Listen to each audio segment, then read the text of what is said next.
السلام علیکم ورحمۃ اللہ تعالی وبرکاتہ۔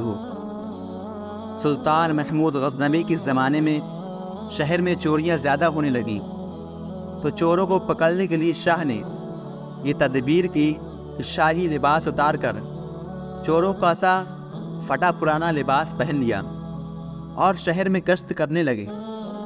ایک جگہ دیکھا کہ بہت سے چور اکٹھے بیٹھے ہیں۔ بادشاہ بھی وہاں جا کر بیٹھ گیا۔ چوروں نے پوچھا کہ تم کون ہو؟ بادشاہ نے کہا کہ میں بھی تم ہی جیسا ایک آدمی ہوں۔ چوروں نے سمجھا کہ یہ بھی کوئی چور ہے۔ انہوں نے کہا کہ ہم لوگ ماہرین فن ہیں، کوئی عام چور نہیں ہے، تم اپنا کوئی ہنر بتاؤ، اگر تمہارے اندر کوئی ہنر ہوگا تو تمہیں شریک کر لیں گے، ورنہ نہیں۔ بادشاہ نے کہا آپ لوگ کیوں گھبراتے ہیں؟ آپ لوگوں میں چوری کی جو صفت ہے، جو ہنر اور فن ہے، میرا ہنر اگر اس سے زیادہ پانا تو مجھے شریک کرنا، ورنہ بھگا دینا۔ چوروں نے کہا کہ اچھا اپنا ہنر بتاؤ۔ بادشاہ نے کہا کہ میں اپنا ہنر بعد میں بتاؤں گا، پہلے تم اپنا ہنر بیان کرو۔ ایک چور نے کہا کہ میرے اندر یہ فن ہے کہ میں اونچی سے اونچی دیوار پھاند کر مکان میں داخل ہو جاتا ہوں، چاہے بادشاہ کا قلعہ ہی کیوں نہ ہو۔ دوسرے نے کہا کہ میری ناک میں یہ خاصیت ہے کہ جہاں خزانہ مدفون ہوتا ہے میں مٹی سونگھ کر خزانہ بتا دیتا ہوں کہ یہاں خزانہ ہے۔ تیسرے چور نے کہا کہ میری بازو میں ایسی طاقت ہے کہ چاہے کتنی ہی موٹی دیوار ہو، میں گھر میں گھسنے کے لیے اس میں سوراخ کر دیتا ہوں۔ اور چوتھے چور نے کہا کہ میں ماہر حساب ہوں، کتنا ہی بڑا خزانہ ہو چند سیکنڈ میں حساب لگا کر تقسیم کر دیتا ہوں۔ پانچویں نے کہا کہ میرے کان میں ایسی خاصیت ہے کہ میں کتے کی آواز سن کر بتا دیتا ہوں کہ کتا کیا کہہ رہا ہے۔ چھٹے نے کہا کہ میری آنکھوں میں یہ خاصیت ہے کہ جس کو اندھیری رات میں دیکھ لیتا ہوں، دن میں اس کو پہچان لیتا ہوں۔ اب سب چوروں نے بادشاہ سے پوچھا کہ اے چور بھائی، تمہارے اندر کیا خاص بات ہے؟ شاہ محمود نے کہا کہ بھائی میرے داڑھی میں ایک خاصیت ہے کہ جب مجرمین کو پھانسی کے لیے جلادوں کے حوالے کر دیا جاتا ہے، اس وقت اگر میری داڑھی ہل جاتی ہے تو مجرمین پھانسی کے فندے سے چھوٹ جاتے ہیں۔ یہ سن کر چور مارے خوشی کے کہنے لگے کہ آپ تو چوروں کے قطب ہیں، جب ہم کسی مصیبت میں پھنسیں گے تو آپ ہی کے ذریعے ہم کو رہائی ملے گی۔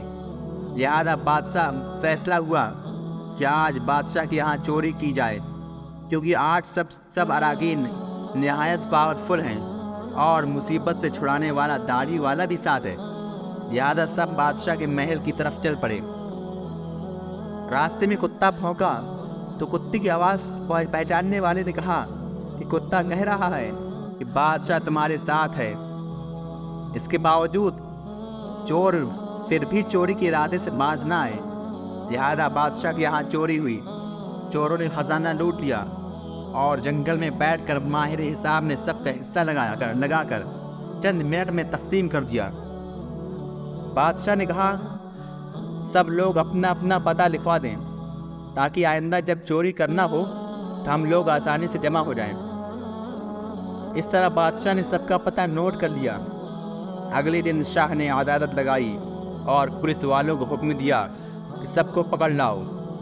جب سب چور ہتھکڑیاں ڈال کر حاضر کیے گئے تو بادشاہ نے سب کو پھانسی کا حکم دے دیا اور کہا کہ اس مقدمے میں کسی گواہ کی ضرورت نہیں ہے، کیونکہ سلطان خود وہاں موجود تھا۔ اسی طرح قیامت کے دن اللہ تعالیٰ کو کسی گواہ کی ضرورت نہیں۔ جب 6 کے 6 چور پھانسی کے تختے پر کھڑے ہو گئے تو وہ چور جس نے بادشاہ کو دیکھا تھا، اس نے پہچان لیا کہ وہی بادشاہ جو رات کو ہمارے ساتھ تھا۔ وہ تختہ دار سے چلایا کہ حضور، کچھ دیر کو ہماری جانوں کو امان دے دی جائے، میں آپ سے تنہائی میں کچھ بات کرنا چاہتا ہوں۔ بادشاہ نے کہا ٹھیک ہے، تھوڑی دیر کے لیے پھانسی کو موقوف کر دو اور اس کو میرے پاس بھیج دو۔ چور نے حاضر ہو کر عرض کیا